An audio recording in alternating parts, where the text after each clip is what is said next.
Hallo liebe Freunde, danke für das Mitmachen, danke, dass ihr wieder dabei seid. In diesem Video möchte ich ein kompliziertes Thema ansprechen. Es geht um die Migranten in Russland. Und weiter in diesem Video erzähle ich euch über die Situation mit ihnen in Russland. Wenn dieses Thema euch wirklich interessiert, bleibt bitte dran. Los geht's! Die Arbeitsmigration in Russland befindet sich auf dem niedrigsten Stand der letzten 10 Jahre. Gleichzeitig ist die migrationskritische Rhetorik in Politik und Medien laut der Demografin Julia Florinskaya vom Institut für Sozialanalyse und Prognose nicht ausreichend begründet.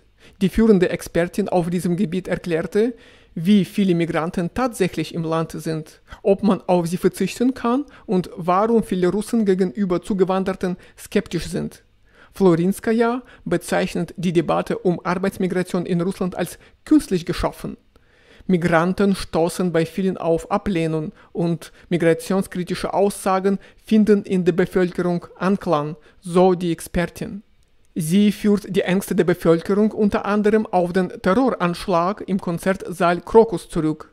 Die Menschen haben Angst und das ist verständlich. Die Täter waren Migranten, erklärt Florinskaya. Gleichzeitig betont sie, dass das Thema von Medien und Politikern stark aufgegriffen werde, denn Menschen mögen grundsätzlich keine Fremden. Doch nicht nur reale Ereignisse, sondern auch die Rhetorik trägt zur Ablehnung bei.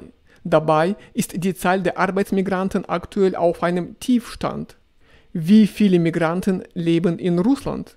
In den Jahren 2013 bis 2014 hielten sich jährlich durchschnittlich von 6 bis 7 Millionen Arbeitsmigranten in Russland auf.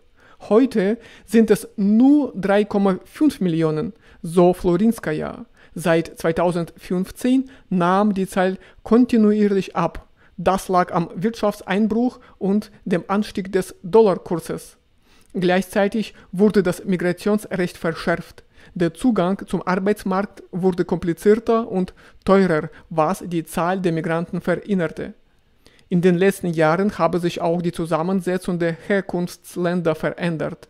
Der Anteil der Migranten aus Zentralasien ist stark gestiegen. Heute entfallen 85% aller Arbeitsmigranten in Russland auf Usbekistan, Tadschikistan und Kirgisistan. In den 2000er Jahren lag ihr Anteil noch bei rund 17%. Auch das Bildungsniveau der Migranten sei dadurch gesunken. Früher kamen viele Arbeitskräfte aus der Ukraine, deren Bildungsstand war höher. Als Zentralasien noch nicht die Hauptquelle war, entsprach das Bildungsniveau eher dem der russischen Bevölkerung, so Florinskaya. In welchen Bereichen arbeiten Migranten? Mehr als 60% der Arbeitsmigranten arbeiten in den Ballungsräumen Moskau und Sankt Petersburg.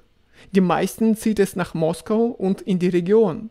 In Sankt Petersburg ist der Anteil deutlich geringer, so die Demografin. Doch auch in Dienstleistungssektoren, Handel und kommunalen Dienstleistungen steigt der Migrantenanteil. Konkurrenz zu einheimischen Arbeitskräften gibt es kaum, da Migranten oft bestimmte Nischen besetzen. In 47 Regionen Russlands gelten Einschränkungen für die Beschäftigung von Ausländern. Doch laut Florinskaya sind dies eher symbolische Maßnahmen der Politik ohne tatsächlichen Effekt. In der Bevölkerung wirken solche Gesetze dennoch wie ein Zeichen von Effizienz. Wenn ein Verbot für Migranten in einem Bereich ausgesprochen wird, denken die Menschen, dass zum Beispiel keine Migranten mehr als Taxifahrer arbeiten dürfen. Doch das stimmt nicht. Es betrifft nur jene, die mit einer Arbeitserlaubnis patent tätig sind, hauptsächlich aus Usbekistan, Tadschikistan, vereinzelt aus Aserbaidschan und Moldau. Migranten aus den Ländern der Eurasischen Wirtschaftsunion unterliegen solchen Verboten nicht, was laut Florinskaya einer gewissen Willkür gleichkommt. Den einen erlauben wir es, den anderen nicht. Kann man Arbeitsmigration in Russland vollständig verbieten? Ein vollständiges Verbot wäre theoretisch möglich. Da die 3,5 Millionen Migranten nur etwa 4% der Erwerbstätigen ausmachen, würde dies nicht zum Zusammenbruch führen.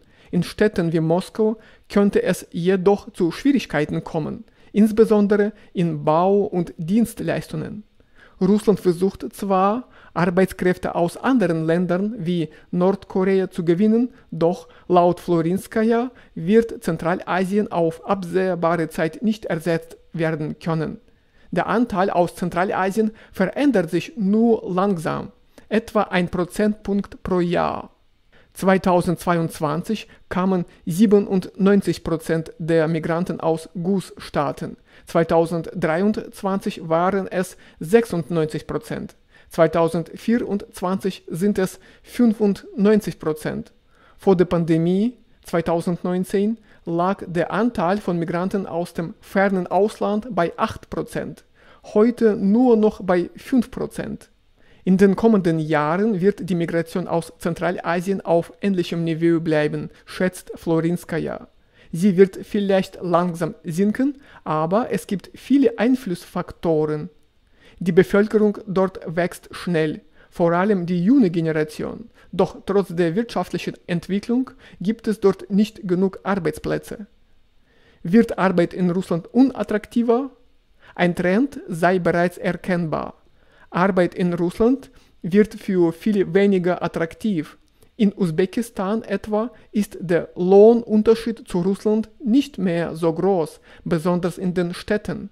Dort können viele ein ähnliches Einkommen erzielen, ohne für Miete zu zahlen, was in Russland einen großen Teil der Ausgaben ausmacht. Auch in anderen Ländern verändert sich die Lage. Kinder von Migranten. Das neue Gesetz, das Kindern von Migranten ohne Russischkenntnisse den Schulbesuch verbietet, hält Florinskaja für schädlich. Laut ihr machen diese Kinder weniger als 1% aller Schulkinder in Russland aus. Außerdem wollen Migranten, die ihre Kinder mitbringen, meist dauerhaft in Russland bleiben und streben einen rechtlichen Status an. Wenn Kinder die Sprache noch nicht sprechen, sei das kein großer Aufwand für den Staat. In allen Ländern gehen Kinder von Migranten zur Schule. Sie bekommen zusätzlichen Unterricht oder Hilfe von Mitschülern.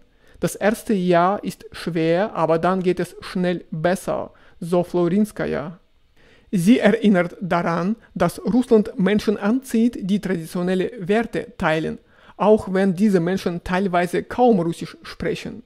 Wenn ein Kind aus Brasilien, Argentinien oder Deutschland kommt, wird es ohne Test aufgenommen. Aber wenn es aus Usbekistan kommt, nicht? Das ist unfair, kritisiert sie. Seit dem 1. April dürfen Kinder von Migranten nur noch dann zur Schule, wenn sie Russischkenntnisse nachweisen und sich legal im Land befinden. Nach den neuen Regeln wurden von 1762 getesteten Kindern nur 27 in Schulen aufgenommen. Der Professor Daniil Alexandrov kommentierte dazu, dass die Integration von Migrantenkindern in das Schulsystem wichtig sei, sonst würden sie in inoffiziellen Milieus sozialisiert. Ähnlich äußerte sich der Duma-Abgeordnete Andrei Kolesnikow, der meinte, dass Kinder ohne Zugang zur Schule auf der Straße oder auf dem Markt aufwachsen würden. Also, liebe Freunde, danke für das Anschauen dieses Videos bis zum Ende. Ich hoffe, diese Informationen waren euch interessant. Danke für das Mitmachen. Ich wünsche euch alles Gute für den Alltag und viel Erfolg bei der Arbeit. Wir sehen uns bald wieder in meinen neuen Videos. Bis dann. Tschüss.